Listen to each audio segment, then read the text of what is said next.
被宠爱一生的贵妃死前说自己后悔了，如果有来生，本宫愿意和你换，做一个小宫女，熬到25岁出宫就自由了。这帝王宠爱，这空虚的富贵，谁爱要谁要。她流下眼泪，说自己只想要一份纯粹的真感情。闭眼的前一刻还攥着我的手。樱桃，你愿意吗？愿不愿意和本宫换？我流着泪将唇贴在她耳边。奴婢愿意。为她擦了一辈子屁股，好累啊。大家好，欢迎收看皮皮听书。封后大典那日，袁贵妃说自己不活了。她撞墙、跳湖，不吃不喝，终于将自己折腾得油尽灯枯。急得皇帝一下朝就守在贵妃身边，他攥着贵妃的手，眼底一片猩红。云福宫上下80个奴才，你今日不吃，朕杀10个；明日不吃，朕杀20。听到这样的话，贵妃哭了，她美丽失焦的眼中流下一滴泪，绝望而破碎。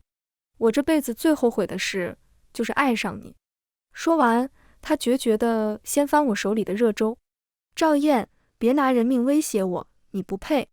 皇帝震怒，连说了3个好字，随意指着门口的工人，给朕拖下去，打死为止。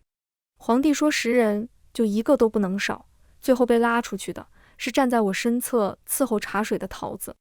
他抖若筛糠，吓得满脸是泪，绝望又凄厉地高呼：娘娘，娘娘您吃一口吧。奴婢是桃子啊，奴婢从小跟着您，您救救奴婢吧。娘娘，奴婢小的时候为您挡过刀啊。袁贵妃哭得更凶，眼泪在她苍白的脸上滚滚落下。皇上，你满意了？打死我最亲近的宫女，看着我孤家寡人，你满意了？现在我能死了吗？皇帝很久都没有说话。殿外都是木板敲在臀背上的闷响，混杂着奴才们断断续续的求饶声。即便到了这一刻，他们仍然没有放弃，呜咽地喊着皇上饶命，喊着求贵妃娘娘救救他们。我低着头，后背紧紧贴在身后的帘柱上，2条腿在裙摆下极轻微的打颤。这一刻，我突兀地想起很多年前贵妃曾说过的一句话。她说，在我宫里，什么奴才不奴才的，咱们人人平等，有什么不开心的，记得随时和我说。皇帝终于被气走了，他面色铁青，一字一顿地说，贵妃若死了，你们都跟着陪葬。里里外外的工人整齐下跪。正午艳阳的日子里，桃子和另外几个工人已经咽气了。行刑的都是各中好手，棍子下去都是内伤，每个人只从嘴里吐出些血来，看着不吓人，也好清理。不消片刻，人被席子卷走，条凳3个一落，小太监便拿着盆来擦洗石砖，这院子便又恢复干净清爽了。等我回到寝殿的时候，贵妃已不再落泪，她躺在榻上气哼哼地说，童子，我要脱离这副身体，什么情情爱爱都是假的，书上写的遣散后宫也是假的，连个皇后都不给我当，她根本不爱我。重来一次，我要远离皇宫，做个有钱有闲的自由人。什么？换个富商之女要这么多积分？那就换樱桃吧，她性子软弱，最是忠心，换了身份只会对我感恩戴德。到时候我让她给我一大笔钱，再封我个郡主什么的。难道他还敢反了不成？天大地大，我就不信我找不到一份纯粹的爱情。臭渣男！我没有办法形容自己此刻的心情，疑惑、惊惧、痛心、仇恨、绝望。身后桃子的血才被擦干净，除了他之外，还有9个人，每一个都忠心耿耿，谨慎小心地伺候他。信人替他去过慎刑司，10根手指受了扎刑，骨节都勒断了。接好之后还是变形，筷子都拿不住。全福是常菜太监，吃了带毒的菜，嗓子被烧哑了，方才连求饶的话都喊不出来，只瞪着一双眼睛流泪。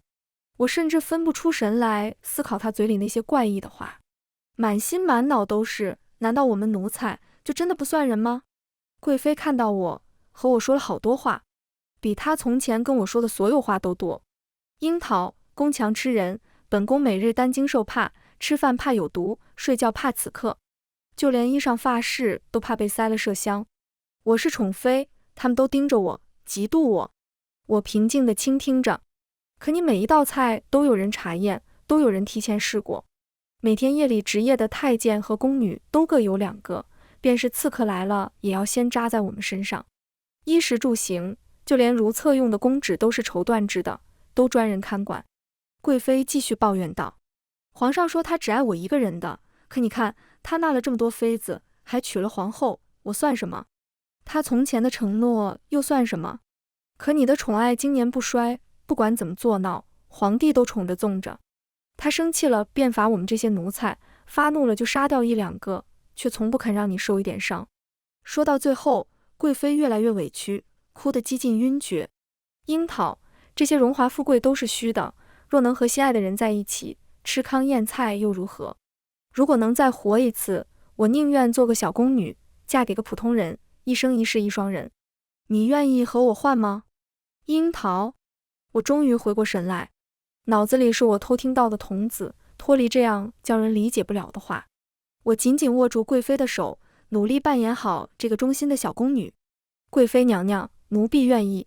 奴婢的命都是您的，您若能开心，奴婢什么都愿意给您。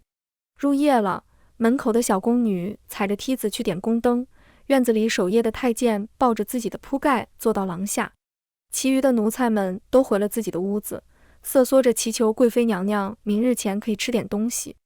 而元贵妃闭上了眼睛，她微笑着说：我终于可以远离这个吃人的皇宫了。再睁开眼，我捂着脖子猛地坐起，拼了命的大口喘息许久，才骤然发现身上那些沉疴就急都消失了，就连被勒死时的窒息感都不复存在。我的手根根白净柔长，没有老茧和冻疮。我的肩颈轻巧灵便，不会痛得头昏脑胀，一动就咯吱咯吱响。我的膝盖，我常年跪在石砖上的膝盖也不疼了。我掀开绵软的锦被，跑到妆台前，铜镜上赫然是元贵妃的脸。小主，是不是梦魇了？奴婢叫全福去太医院要一副安神汤来。本该死去的桃出现，扶着我坐回榻上，一脸焦急。我真的和元贵妃互换了，还回到了5年前徐昭和刚入宫的时候。刚开始认识到这点时，我是有些害怕的。如此吊诡神乎的事，竟真的发生在我身上。贵妃空有一副好样貌，可却没有丝毫心机城府。她张扬爱笑，厌恶谁都写在脸上，不分场合时间的发作。她会当着多年无子的德妃面说姐姐老了，即使怀了孩子也不好生下来。她说影嫔是绿茶，一见面不是罚人家下跪就是长乖。即便见到权倾朝野的丞相之女，她也毫不相让，直言自己才是皇帝的真爱，旁人都只是工具而已。若有人劝，她也并不在意。生死看淡，不服就干。你们别怕，他们动不了我的。自然是动不了他。我整日如履薄冰，将宫中看得如铁桶一般，掏进自己的荷包去买通耳目。先要提防着德妃的算计，她出身世家大族，院子里姐妹众多，是从小锤炼的心机深厚。要不断打压颖妃，她表面上逆来顺受，其实已恨毒了贵妃。若是让她得宠，手里有可以调动的资源，那她出手必将不留余地。还有魏昭仪、盛贵嫔，可我只是一个小小的宫女，所以即便我在努力经营，绞尽脑汁，在权势和金山银山面前，还是如蚍蜉撼树。我眼睁睁看着他们层出不穷的栽赃陷害。每一场这样的戏码，浮云殿都会少几个奴才，不是残就是死。他们忠心耿耿，像战场上的士兵一样，一个又一个站起来，义无反顾地替贵妃冲锋。那时候贵妃会拍拍我的肩膀，带着些自豪地说：放心，没人会记得 NPC， 本宫记得每一个为我死掉的小奴才，本宫都记在心里。想到这里，一个以下犯上，罪该万死的想法在我脑子里一个字一个字地蹦出来。我凭什么不能做贵妃呢？她徐昭和不配啊！我现在已经是她了啊！此时门外传来陶轻声的通禀：小主，樱桃的风寒好了，想给您请个安。寝宫门开，徐昭和迈着轻快的脚步走进来。他虽穿着奴才的衣裳，可浑身都是养尊处优的气度。我知道徐昭和在等我开口，于是我故意畏畏缩缩地抬头看他，眼中适时流露出惊惶和无措。娘娘，好樱桃，快过来。宫人那个通铺又冷又硬，可难受死我了。你今日给我安排个旁的地方吧，要不同你睡一块也行。他旁若无人地上前，打开妆台上的玉容膏，嘴里还抱怨着：你的膝盖到底是怎么回事儿？又厚又肿，还总阴丝丝的疼。那是你刚入宫的时候得罪德妃娘娘，我替你跪了一天留下的病歌呀。老天奶，还有你这双手怎么也这么吓人，晚上还发痒呢。说了半晌，许氏发现我一直没张嘴，她终于停下来，回头看我，只见我跪在地上，满脸是泪。娘娘，您怎么能真的做婢女？您快让仙人将我们换回来吧。我要试探他口中的童子是什么样的邪乎存在。徐昭和随意地摆摆手，无碍，旁人喜欢这荣华尊贵加身，我却不喜欢，我更爱自由。这无极富贵我都给了你，你可愿为我做些什么？我故作茫然地抬起头，奴婢卑贱之身，能为娘娘做些什么呢？难道神仙不能助娘娘吗？娘娘还是快些换回来吧。徐昭和眼中露出几分不耐来，怎么就是卑贱之身？你原来做樱桃的时候，我就不曾把你当过奴才，更何况你如今是徐昭和，正一品从定将军的女儿，未来宠冠六宫的贵妃娘娘，谁敢说你卑贱？若不是我攻略失败没有积分，怎么只能选你，只能靠你？他捏着我的肩膀，很厉地道：总之，接下来我告诉你，做什么你就要做什么，赶紧升到贵妃之位，放我出宫，要不然我便让神仙落雷劈你。见我唯唯诺诺地应下，他才得意地抬起头，安抚我道：不怕，只要听我的，你便能过上从前想也不敢想的好日子。樱桃，千万不要将我们互换的事说出去，你也不想被当成妖怪烧死吧？我有神仙庇佑，自是无碍的，我只是替你这个傻丫头担心。到时候你让皇上封我为郡主，再赏赐我些金银珠宝，我出宫去，你便是云福宫唯一尊贵的元贵妃。跟了他一辈子，我太了解徐昭和，仅是听方才那些话，我就知道他的妖法出了问题。他若再想要什么，便只能通过我来达成目的。是他只能换我，是他没法子再换回来。待他走后，我冷笑一声，给徐昭和安排了个偏房，又去询问冷宫的一个叫荣威的哑巴太监，只叫他办一件差事，就是夜深人静的时候，躲在徐昭和偏房的耳室里，将他自言自语的每一句话都记录下来。徐昭和刚入宫就得罪了德妃，故而绿头牌被按下了1个月。按徐昭和的话说，这都是他故意的，越是难得到的，越是被珍惜。我用这不到1个月的时间疯狂读书，上辈子我只在替徐昭和挨罚的时候，才能一边照他的笔记抄书，一边学些东西。现在有这样好的机会，我像掉到河里的鱼，将徐昭和当摆设的书籍一字一句地嚼过。所以在侍寝的当夜，皇帝念出那句没带不须当场话，天教入病场的时候，我没有像徐昭和一样懵懂地问他张敞是谁，而是红着脸去勾皇帝的玉带。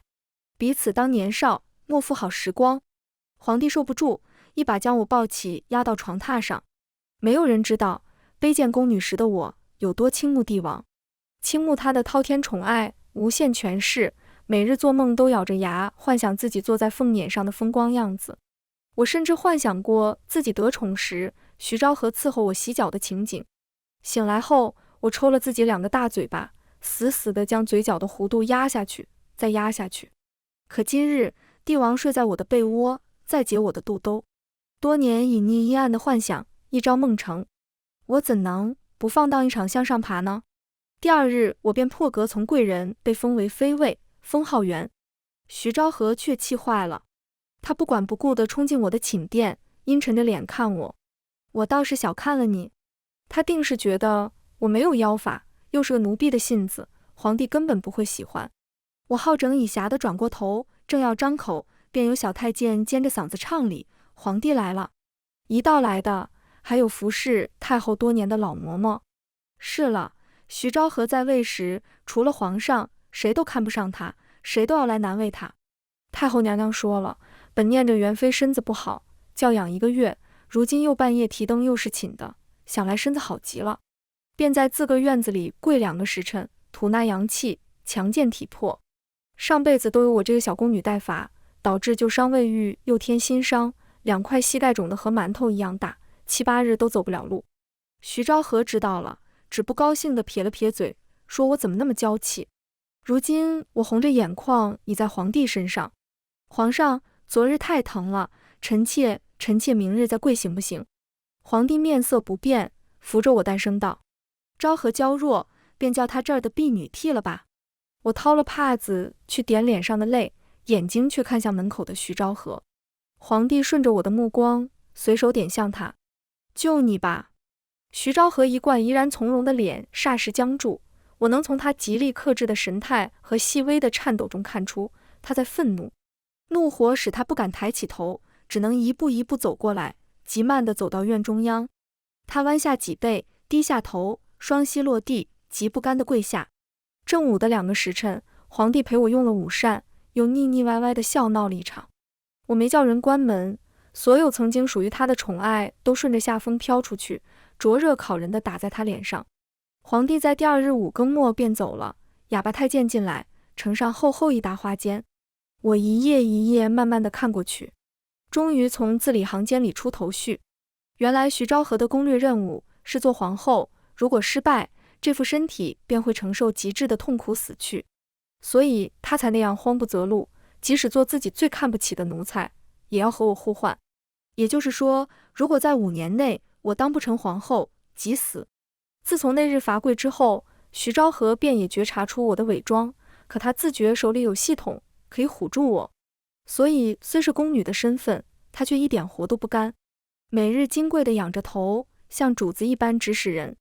我是娘娘的心腹，能同你们一样吗？他要绫罗，要燕窝，就连1日3餐都比照我的吃食。这样过了10多日，杏仁终于忍不下去，脸上顶着个巴掌印来找我：娘娘，再不管，樱桃便要踩在您头上了。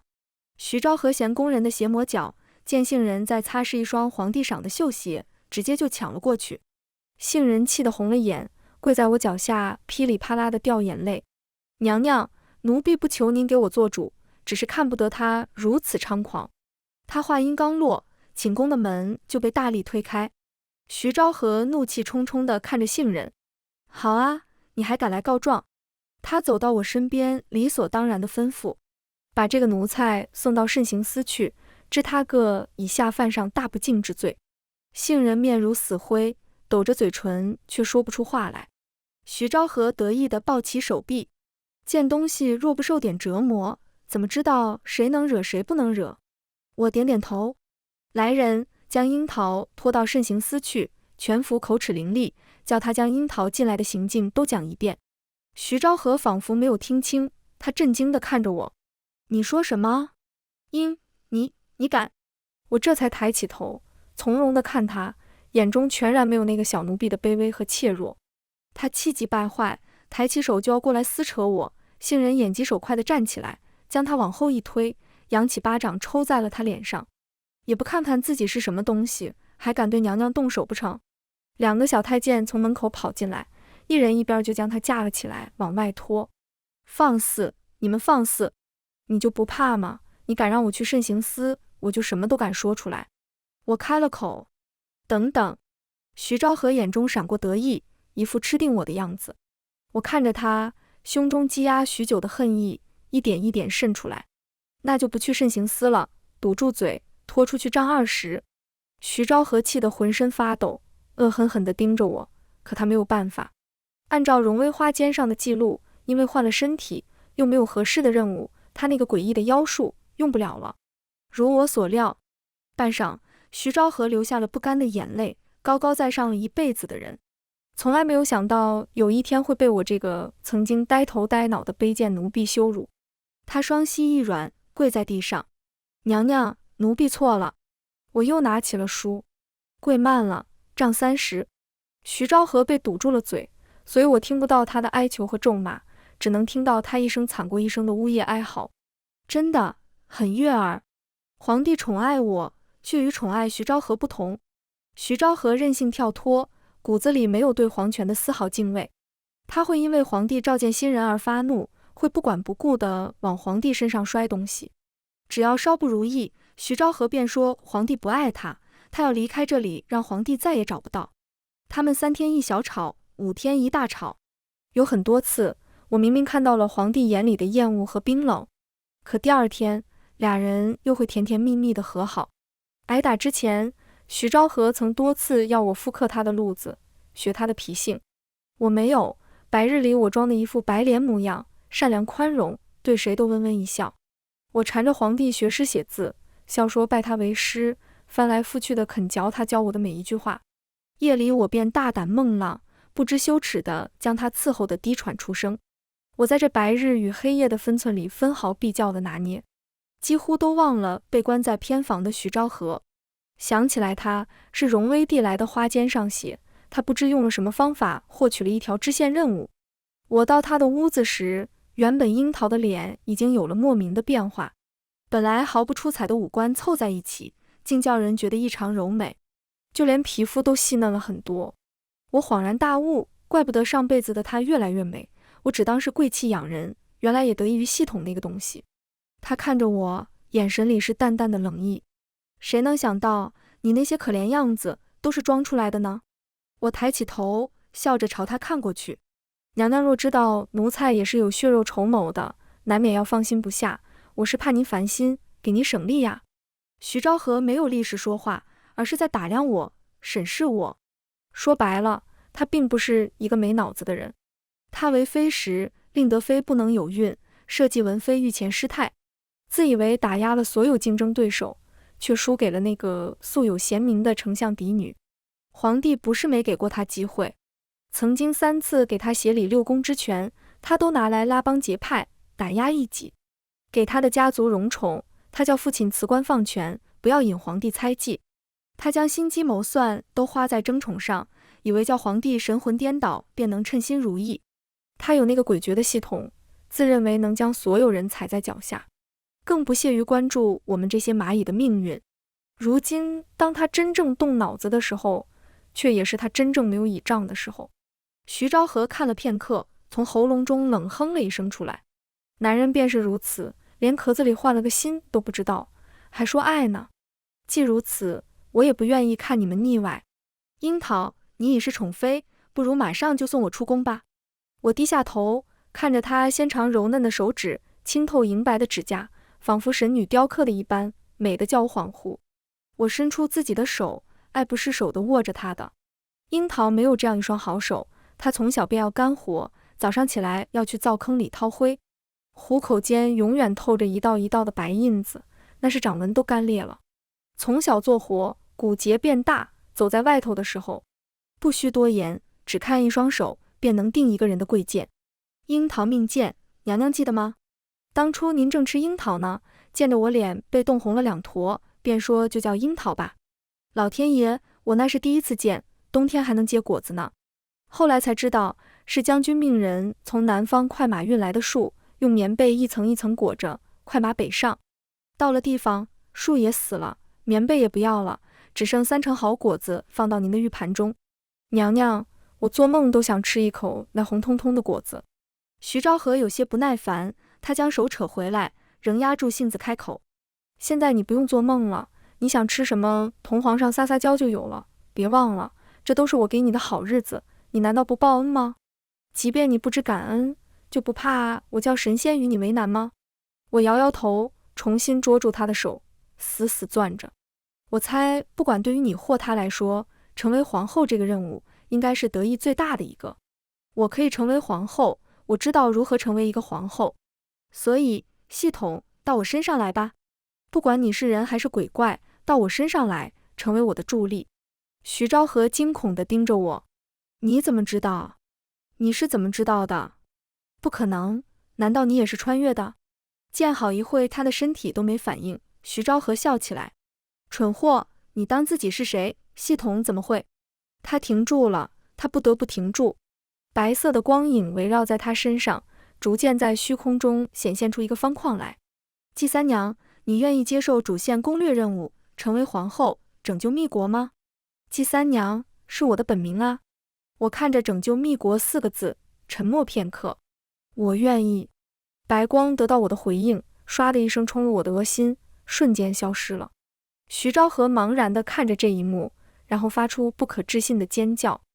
他身上的尊贵和从容好像消失了。不可能！系统，你给我回来！我不要一辈子做奴才。如果你不回来，我就告诉全世界你的存在。我要！我站起身，迅速拿起岸上的茶壶，对着他的脑袋就砸上去。一下，他没有倒，只是仇恨地盯着我。樱桃，当初你像猪狗一样被绑着发卖，是我家买下了你，不然你就要去青楼做继子。我不求你感恩，可你凭什么恩将仇报？快将系统还给我，我就不会和你计较。咱们往后还是好姐妹，我帮你成为皇后，好不好？我没有回应，拿着茶壶又砸下去。陶死前说的什么，你还记得吗？他说他从小跟着你，小时候还为你挡过刀。你只要吃一口饭，吃一口就能救他，你为什么不呢？徐昭和头上缓慢地渗出了血，他倒在榻上。他，一个 NPC， 死了就死了，他死了我还能解锁一个新人物，为什么要救？3下，茶壶碎在他脑袋上，徐昭和这才不甘地晕了过去。我转身推开门，细雨未停，荣威漠然地站在外头，将伞撑在我头顶。回到寝殿的时候，我和桃说，等樱桃伤养好了，让她是菜吧。我从未见过这样的东西，只要我闭上眼，脑海里就会出现那个虚空的方框，上面有各种文字，商城、积分页面、任务详情、人物解锁，甚至樱桃的名字也在上面。忠诚属性0%，智力等级3级，身体损伤10%，请选择是否使用药剂治疗 NPC 伤势。我可以给他们治伤吗？是的，只要宿主拥有足够积分，就可以治疗世界中任何病痛。治疗骨折需要3个积分，而转嫁伤害只需要1个积分。怪不得每一次被害的时候，徐昭和总会轻而易举地躲开，总是云浮宫的奴才受刑。原来是这样。系统告诉我，密国本来的皇后徐昭和意外死亡，这导致了皇帝赵彦也受到波动，开始暴躁昏庸，灾祸频发，民不聊生。所以他们挑选了其他灵魂来到密国，填充徐昭和的缺失，成为赵彦的皇后，以此阻止整个世界的消亡。我不能理解，所以你们挑选了这样一个人来做我们的国母，拯救者。系统冰冷的声音再次响起，只要他完成主线任务，就可以成为你们的国母，人品好坏不再衡量范畴。我闭着眼睛嗤笑一声，那他怎么失败了呢？系统罕见地停顿了片刻，不知道，数据有时也会出错吧，不然013号宿主怎么会找到系统的 bug， 回溯时间，更换了身体？听着这些荒诞的解释，我竟好笑地想，如果这个系统来做奴才，活不过3天。系统的任务大多和皇帝有关，位分提升、侍寝次数、皇帝的好感度等攒到了2000积分的时候，我抱着一沓超好的佛经送到了太后宫中。他1日不见，我便超10日；10日不见，我就超1个月。点灯熬油，不假人手。食指长了水泡，磨破了流出脓血来，便缠了纱布在写。等到7月末，太后终于消了气儿，虽没有召见，却放出话来，说我稳重些了，比刚入宫的时候看，有了些嫔妃的样子。这个徐昭和不愿意做的副本只有100积分，也正好是7月末，南方城落的折子被递上来，是旱灾。淮阴往南打入春播了种后，便一场雨都不曾下过，老百姓愁得睡不着觉，城中的粮食水涨船高。按这个架势，再过1旬，蝗虫就要来了。民间已经有人大肆宣扬皇帝德行有亏，招致灾祸。我破天荒地穿了一身素衣，跪在皇帝殿前。他出来看我时，眼中都是夜不能寐的血红。皇上难得动了气，本以为你进来稳重了，这样急的时候，你来闹什么？我双手摊平，郑重地将额头抵在石砖上。皇上，臣妾愿意南下求雨，以血为祭。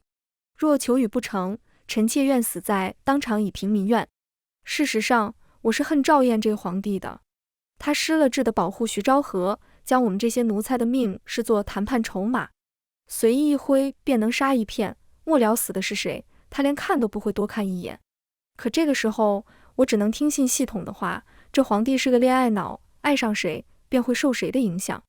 本该是皇帝带着他去求雨，可当时的徐昭和说，皇上是天子，祭祀求雨本一定会成功，可万一上天打了个盹呢？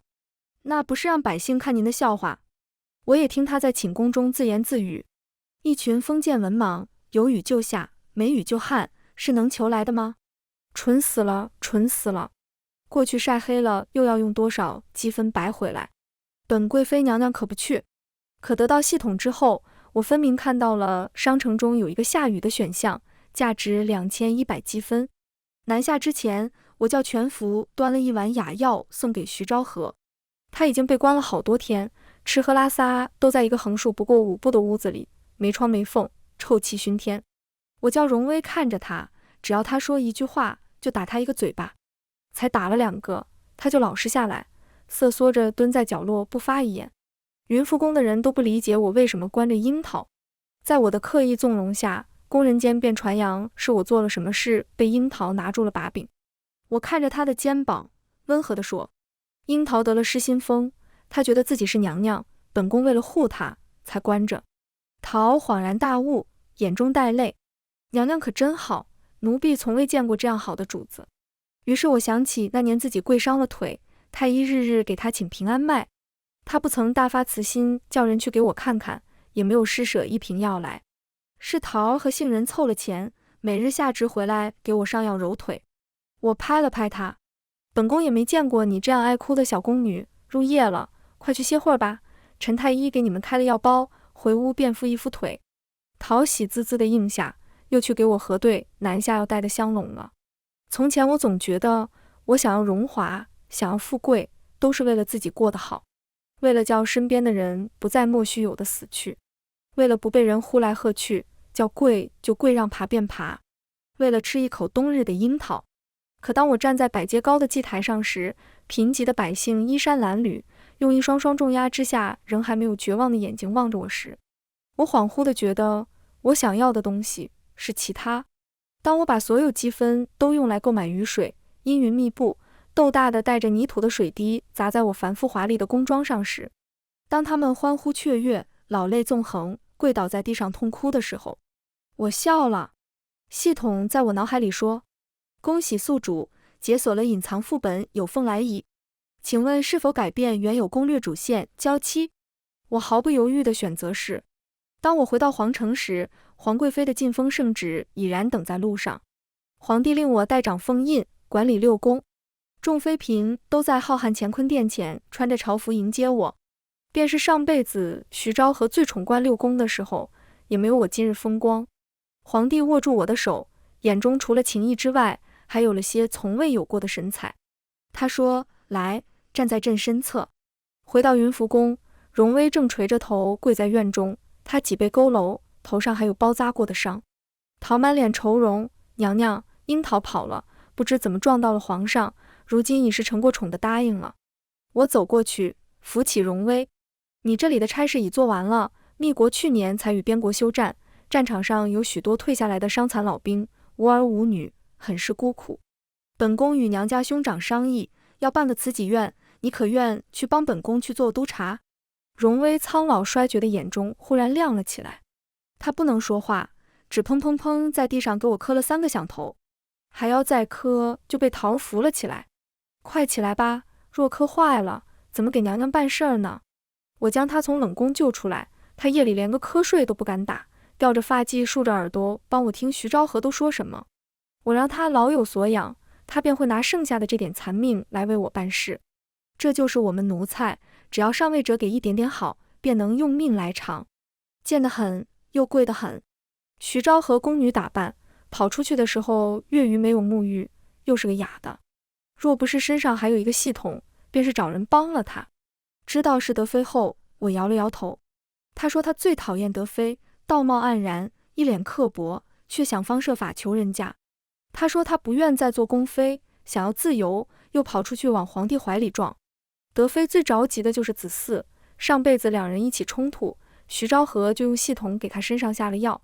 回想起来，南下回宫那日，德妃看我的眼神狠毒异常，恨不得生吃了我。估计便是徐昭和的功劳。果然，废了杏仁双手的那场陷害很快就来了。徐昭和跟在德妃后面，满眼得意。麝香在院子里的树下埋着，品种和年份与在德妃宫里查出来的一模一样。徐昭和跪在皇帝面前，呈上血书，上面字字都是对我的控诉。他说我阴狠善妒，谋害德妃，他良心不安，想要告发，却被我毒哑了嗓子。人证物证俱在，系统版面跳出了一句话：是否选择 NPC 转嫁本次伤害？我仰起头，脸上一丝惊慌也没有。身后是一众排着队等待为我冲锋、为我去死的工人。皇上，臣妾冤枉。皇帝也有些犯愁，他寻了把椅子坐下。皇贵妃，樱桃可是你从家中带来的奴才，他以血书指认你，除了冤枉，你可有什么说的？我快速在系统版面选了那个否，无视徐昭和势在必得的眼神。这种剂量的麝香，想必太医院定有出入忌当，臣妾自入宫以来，从未领取过有麝香成分的药材，此为其一。第二，樱桃是自小伺候臣妾的不错，臣妾待她极好，她双手白嫩，连一丝做活的痕迹都没有，只当亲姐妹养着。臣妾将她关起来，实在是臣妾的错。樱桃爱慕皇上，一心想伺候您，求了几次不成，便想法子去寻了德妃。这是在他的屋子里搜到的来往信件。樱桃在信上说，只要能伺候您，他便愿意配合德妃陷害臣妾。说到这里，桃便奉上了一沓信，正是德妃笔记，上辈子为了给徐昭和擦屁股时勤加苦练过，如今也算派上了用场。最后，子嗣乃后妃立足之本，臣妾想着，德妃娘娘也不敢真的损害自己的身子。皇上多叫几个太医，把了脉便知。徐昭和算计好了，降雨需要我所有的积分，所以他火急火燎地和德妃做了这场陷害，想在我两手空空的时候将我一军。可他不知道，有凤来一副本的第一个任务，就是拿到管理6宫之权。治好德妃的不孕，只需10个积分。徐昭和被拖下去的时候，极其不甘，10根指甲都被崩断，2掌划出了好几道血印子。他张大了嘴，阴哑的叫喊，却只能发出几个破碎的音阶。我想起他曾悠哉悠哉地说过，我又没做什么坏事，人都是皇上下令杀的，我手上可没沾一滴血。徐昭和，死的时候记得，你是皇上下令要车裂的呀，和我没有任何关系。德妃自从知道自己可以生育，便暂时放过了我，禁足过后，开始日日缠着皇帝，缠了半年有余，终于怀了孩子。她刚高兴2天，就发现宫中竟然还有5、6个嫔妃也怀了孕。皇嗣如雨后春笋一般齐齐冒出来，连先害哪个后害哪个都拿不准主意。据说那是密国开国以来皇子降生最多的一年，皇上乐得睡不着觉，将功劳都归在祖宗和我身上。太后近来也十分喜欢我，左一件宝贝右一件宝贝的赏赐，催我别总管着旁人，自己也要生个皇子出来才是。隔年，等手中的权力固若金汤的时候，我终于有孕。皇帝在朝堂上笑得直抚掌。等皇贵妃的孩子生下来，朕便有嫡子了。确实是个嫡子。封后那日，距离我领取任务已过去了4年。系统冰冷的电子音与热闹的庆典格格不入。恭喜宿主完成主线任务，触发新支线，逾越龙门。请问宿主是否愿意接受任务？任务年限20年，任务目标成为皇帝。庆音嗡嗡，我勾起唇角，愿意。全文完，皮皮听书，感谢您的观看，每天上新精彩小说，喜欢就订阅吧。